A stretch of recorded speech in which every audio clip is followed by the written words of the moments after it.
नमस्कार दोस्तों, आपका स्वागत है यूट्यूब चैनल एसके टेक्निवेशन पर। सभी को गुड मॉर्निंग। पहले तो आज जो है कि सबसे ज़्यादा इंपॉर्टेंट दिन होने वाला, क्योंकि यूपी स्कॉलरशिप की लगातार वीडियोस 2-3 महीने से आ रही थी, उसका आज आखिरी दिन होने वाला है। क्योंकि आज है 31 मार्च और आज है छात्रवृत्ति डिस्ट्रीब्यूशन की आज आखिरी तारीख है। मतलब 31 मार्च तक बोला गया था छात्रवृत्ति भेज दी जाएगी।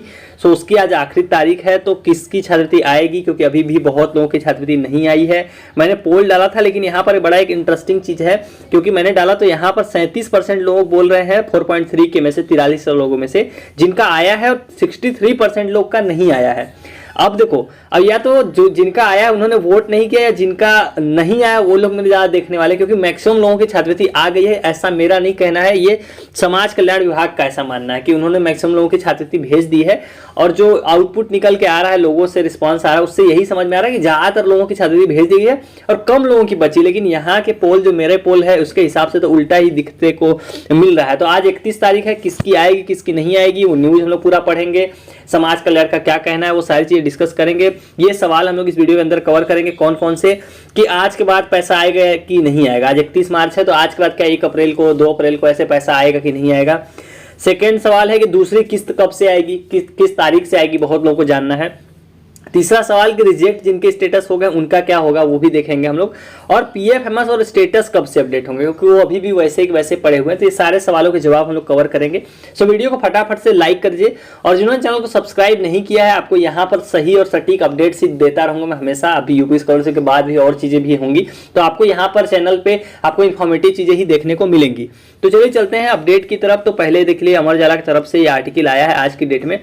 तो 21.66 लाख विद्यार्थियों के खातों में भेजी गई छात्रवृत्ति। ये देखिए समाज कल्याण की तरफ से डेटा आया है। देखिए पढ़ लेते हैं, इसमें आपको भी समझ में आएगा, फिर मैं समझाऊंगा अभी आपको क्या लिखा हुआ है इसके अंदर। समाज कल्याण विभाग की ओर से पूर्व दसम का मतलब 9-10 व दसमोत्तर यानी कि 9-10 के ऊपर वाली क्लासों के लिए छात्रवृत्ति योजना के तहत 21.66 लाख विद्यार्थियों के खातों में छात्रवृत्ति भेज दी गई है। मतलब करीब 21.66 लाख जो छात्रवृत्ति इतने स्टूडेंट्स के खातों में भेज दी गई है। लेकिन ये सिर्फ जो बात किसकी कर रहा हूँ वो भी पढ़ लीजिए आप लोग। वित्तीय वर्ष 22-23 में अनुसूचित जाति यानी SC कैटेगरी व सामान्य वर्ग के 21,66,000, मतलब आप जो अमाउंट देख रहे हो ना कि 21,66,000 छात्रों के खाते में पैसा भेजा गया, वो सिर्फ और सिर्फ SC और जनरल की बात कर रहा है। इसमें OBC को और माइनॉरिटी और ST को तो काउंट ही नहीं किया इन्होंने। तो आप सोचो कि अमाउंट ये जो 21 छात्र आपको दिख रहा है ना, 21.66 लाख, ये समझ लो अप्रॉक्स कितना हो गया होगा। अभी मिनिमम कम से कम नहीं तो अगर आप दोनों मिला लोगे 10 लाख तो मिनिमम भेज दिया गया होगा, माइनॉरिटी और OBC और ST को भी मिला के। तो करीब करीब 31 लाख के करीब में लोगों को छात्रवृत्ति 31-32 लाख लोगों को भेज दी गई है ऑलरेडी। ये मैं आपको इसलिए दिखा रहा हूँ क्योंकि यहाँ पर सिर्फ जनरल की और SC कैटेगरी की बात कर रहे हैं कि उन्होंने 1316 करोड़ खर्च किए सिर्फ SC और जनरल को पैसा भेजने के लिए। और देख लीजिए यहाँ पर इसके तहत पूर्व दसम यानी कि 9-10 के बच्चों को 88 करोड़ खर्च हुए हैं, और 9-10 के ऊपर वाली क्लासों के लिए खर्च किए हैं 1227 करोड़ रुपए की राशि जारी की गई है। विभाग के अनुसार सभी लाभार्थियों को उनके आधार आधारित खातों में धनराशि भेजी जा रही है। जो चीज मैं आपको समझाता आ रहा हूँ स्टार्टिंग से कि पैसा आपका उसी में खाते में आएगा जो आप ऑनलाइन जब चेक करने जाओगे NPCI मैपिंग, वहां ही देख के। अब देखो बहुत लोग यही गलती कर रहे हैं, मैं काफी बार समझा चुका हूँ, कल की वीडियो में समझाया था, उसकी सुबह वाली वीडियो में भी समझाया था। क्योंकि आप में से ऐसे भी कई लोग निकले जिनका क्या हो रहा है कि वो छात्रवृत्ति किसी और खाते में मैसेज का वेट कर रहे हैं, और वो छात्रवृत्ति एक दिन पहले किसी और खाते में आ चुकी है। तो ऐसा आपके साथ ना हो, उसके लिए आपको क्या करना पड़ेगा, उसके 2 ही स्टेप हैं। पहला स्टेप है कि आपको NPCI मैपिंग चेक करनी पड़ेगी। वो भी नहीं आ रहा है कई लोगों को कि कौन सी वेबसाइट है, कैसे चेक करना है। दूसरी चीज, NPCI मैपिंग चेक करने के बाद उस खाते का आपको 2 चीजें करनी है, या तो आपको बैंक स्टेटमेंट देखना है या फिर बैलेंस की इंक्वायरी करनी है।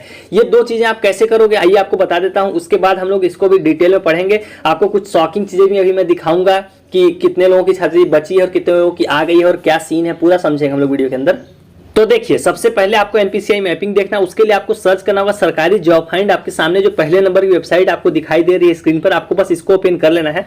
अब NPCI मैपिंग चेक करने के लिए आपको क्या करना पड़ेगा, यहाँ पर चेक यूपी स्कॉलरशिप स्टेटस 2022-23 इसको ओपन कर लेना है।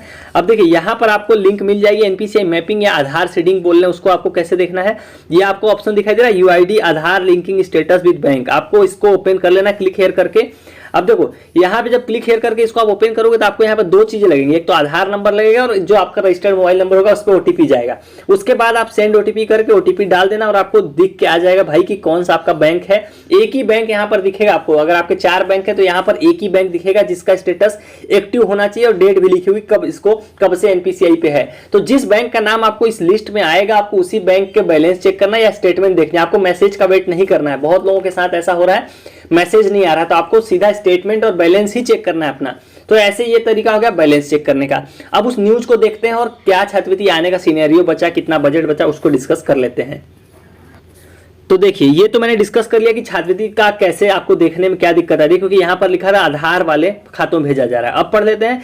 केंद्र के निर्देश के अनुसार अनुसूचित जाति के विद्यार्थियों को छात्रवृत्ति की 40% धनराशि का राज्य अंश व 60% केंद्रांश विद्यार्थियों के खातों में डीबीटी के माध्यम से भेजा गया है।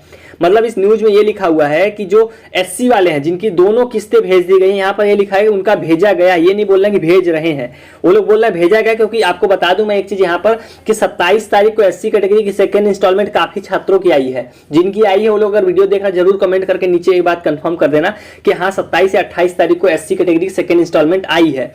तो देखो यहाँ पर इन्होंने ये बोल दिया कि भेज दिया गया है, लेकिन जो बच्चे हैं उनका क्या होगा, यहाँ पर एक सवाल बन रहा होगा, तो आगे डिस्कस करेंगे। वहीं अनुसूचित जाति व जनजाति के विभाग में छात्रवृत्ति के लिए आवेदन करने वाले कुछ विद्यार्थियों का आवेदन शिक्षण संस्थान की ओर से अग्रसारित नहीं किए जा सके थे। जो रीजन आप लोग देख रहे हो, रिजेक्ट किए गए status institution not verified by affiliating agency. तो उसके लिए यहाँ पे बात कर रहे हैं कि एससी कैटेगरी के ऐसे एससी और एसटी कैटेगरी के ऐसे कुछ छात्र जिनका कॉलेज द्वारा अग्रसारित नहीं करने का फॉर्म रिजेक्ट किया गया, उनको 15 अप्रैल से 15 जून के बीच में पोर्टल खोला जाएगा।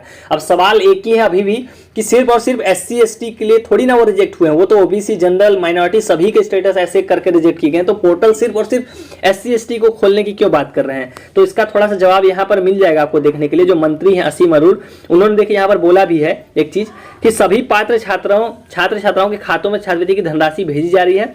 कुछ विद्यार्थियों का आवेदन शिक्षण संस्थान के स्तर से अग्रसारित न किए जाने व अन्य तकनीकी कारणों से व्यवधान हुआ है, उनके लिए 15 अप्रैल से 15 जून के बीच पोर्टल खोला जाएगा। मतलब इन्होंने ये बोल दिया, पहले ये कैटेगरी की बात कर रहे थे मतलब एससी और एसटी की, लेकिन यहाँ पर जब इन्होंने नया बयान दिया इसमें किसी कैटेगरी की बात नहीं की, इन्होंने सबकी बात की है कि जिनका भी institution not verified by affiliating agency इस रीजन के कारण रिजेक्ट हुआ है, उनके लिए 15 अप्रैल से लेकर 15 जून के बीच में पोर्टल खोला जाएगा, उनका फॉर्म अग्रसारित किया जाएगा और छात्रवृत्ति उनको दी जाएगी। ये चीज यहाँ पर लिखी हुई है।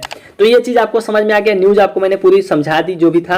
अब देख लेते हैं सवालों के जवाब। देखो अब आज के बाद पैसा आएगा नहीं आएगा इसको आप लोग समझ लीजिए। पहली चीज तो देखो आज है बजट ईयर का लास्ट डेट 31 मार्च, जो छात्रवृत्ति आनी है आज 12 बजे तक मैक्सिमम लोगों की आ जाएगी जितना भी बजट है। क्योंकि अब देखो ज्यादातर लोगों की छात्रवृत्ति भेज दी गई है। देखो उसका रीजन आप लोग समझो, क्योंकि अभी आपने देखा 21.66 लाख सिर्फ जनरल और जो है कि ये जनरल और उनका था, सिर्फ और सिर्फ जनरल और एससी का। अगर आप ओबीसी और माइनॉरिटी जोड़ोगे तो ये आंकड़ा करीब 30-32 लाख तक चला जाएगा। और जो पहले उससे पहले भी 17 लाख लोगों को पैसा भेजा जा गया है। ये फरवरी का अमाउंट आप देख रहे हो, 351 करोड़ तब खर्च किए गए थे। 17,80,595 छात्रों को फरवरी में इन्होंने दे दिया था पैसा। तो 17 लाख तब दिए थे और अभी करीब में 20-32 लाख करीब में, तो करीब करीब जो अमाउंट इनको भेजाना था उसमें से मैक्सिमम 80% लोगों को छात्रवृत्ति इनके हिसाब से ऑलरेडी भेजी जा चुकी है। तो जो आप देख रहे हो ना, अब बहुत कम लोगों को ही पैसा मिलेगा आज की डेट में। तो ये बात मैं आपको समझाना चाह रहा था, क्योंकि जो आंकड़े आ रहे हैं उससे तो यही पता चल रहा है। क्योंकि जो बजट है वो बजट मैंने आपको ऑलरेडी सारी वीडियोस में डिस्कस भी किया हुआ था, कितना है कैसे है वो इसमें हम लोग नहीं डिस्कस करेंगे। तो आज के बाद पैसा किसका आएगा वो हम लोग सवाल से भटक गए थे। तो आज के बाद देखो पैसा आएगा या नहीं आएगा वो समझ लो। जो एससी एसटी वाले हैं उनका पैसा आज के बाद भी आ सकता है, बाकी किसी कैटेगरी का पैसा आज के बाद नहीं आएगा। जितना अभी आना होगा आज रात 12 बजे तक आ जाएगा। एक दूसरा केस ये हो सकता है कि ये लोग पैसा लगा दें, आपके बैंक का मैसेज ना आया, बैंक का मैसेज हो सकता है 1 अप्रैल को आ जाए, लेकिन जो छात्रवृत्ति का अमाउंट भेजा जाना है वो आज की ही डेट में भेजा जाएगा। आज आखिरी तारीख है। तो ये हो गया। दूसरी किस्त आएगी कब ये समझ लीजिए आप लोग। दूसरी किस्त आती है केंद्र सरकार से, उसका कोई तारीख नहीं होता है। पिछले साल जो है मई जून तक पैसा आता रहा है दूसरी किस्त का, तो इसकी कोई फिक्स तारीख नहीं है कि कब भेजा जाएगा। लेकिन अप्रैल में चांसेस है कि अप्रैल में आपको भेज दिया जाएगा। अगर उससे भी आगे जाता है तो उसकी कोई डेट वेट आएगी तो आपको अपडेट्स मैं टेलीग्राम पे करता रहूंगा। लेकिन फिलहाल इसकी कोई फिक्स तारीख नहीं है। जैसे यूपी स्कॉलरशिप की तारीख थी, इसकी कोई डेट अनाउंस नहीं की गई कब देंगे या क्या देंगे। तो ये हो गया। रिजेक्ट हुए स्टेटस का क्या होगा ये मैंने बताया आपको। सिर्फ इनका status institution not verified by affiliating agency, college की गलती कार्ड रिजेक्ट हुआ है, उनको मौका मिलेगा 15 अप्रैल से 15 जून तक। उसके अलावा अगर किसी और रीजन से रिजेक्ट हुआ है तो देखो वहां बोला तो गया, लेकिन कम उम्मीद रखिएगा। उसके कारण अगर इन रीजन के अलावा अगर किसी कारण की वजह से रिजेक्ट हुआ तो बहुत कम चांस है, तो उम्मीद कम रखिएगा।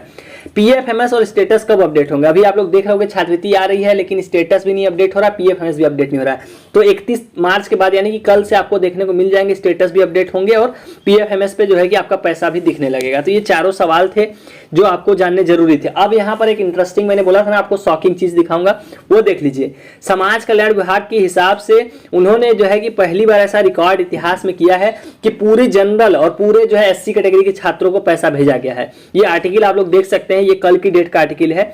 देख लीजिए यहाँ पर आप लोगों को तारीख दिख रही है 30 मार्च। ये मैं आपको टेलीग्राम पे अवेलेबल करा दूंगा इस वीडियो के बाद, वहां से पढ़ लेना। देखिए क्या लिखा हुआ है, प्रथम बार 100% अनुसूचित जाति एवं सामान्य वर्ग के वेरीफाइड विद्यार्थियों को भेजी गई छात्रवृत्ति।